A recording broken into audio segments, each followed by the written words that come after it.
Hi, I'm Mackensi Emory from Team Paul Mitchell and Century Martial Arts, and I'm going to give you guys some drills for the 540.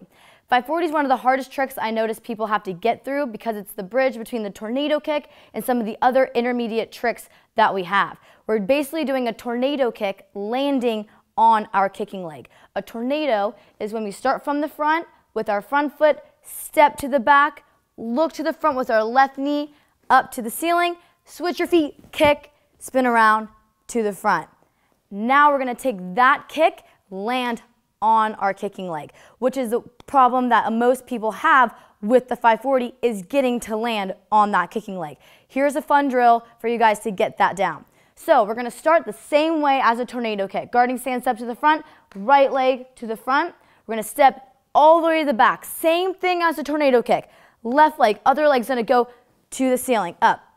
Now from here, we're not going to switch and kick, we're going to do a fake drill, okay? So instead of kicking, we're going to bring our knee up to our chest, landing on that kicking leg, all right? So we're going to take the kick completely out of it for this drill. So our knee's up, we're going to jump off our bottom leg, bring it up to your chest.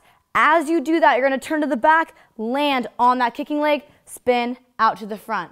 All right, I'm going to show you guys what that looks like just right now.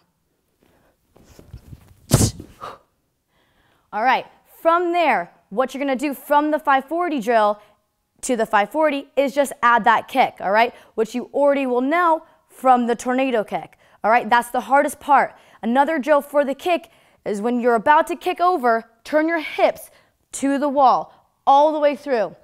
A lot of people forget that. They want to do an inside crescent kick here, forget to turn their hips through to help make it easier for them to just land on that kicking leg. All right, that can cause a lot of injuries too if you keep your hips to the front because your knee gets stuck, ankles, and that rolls. All right, so make sure you guys, as you're kicking, turn your hips through like you're kicking a target right in front of your face, all the way through, turn your hips, kick your bottom with the other foot, spin out into a guarding stance. Here's what a 540 will look like. That's the 540 and the drill for the 540. I'll see you next time. I'm Mackensi Emory.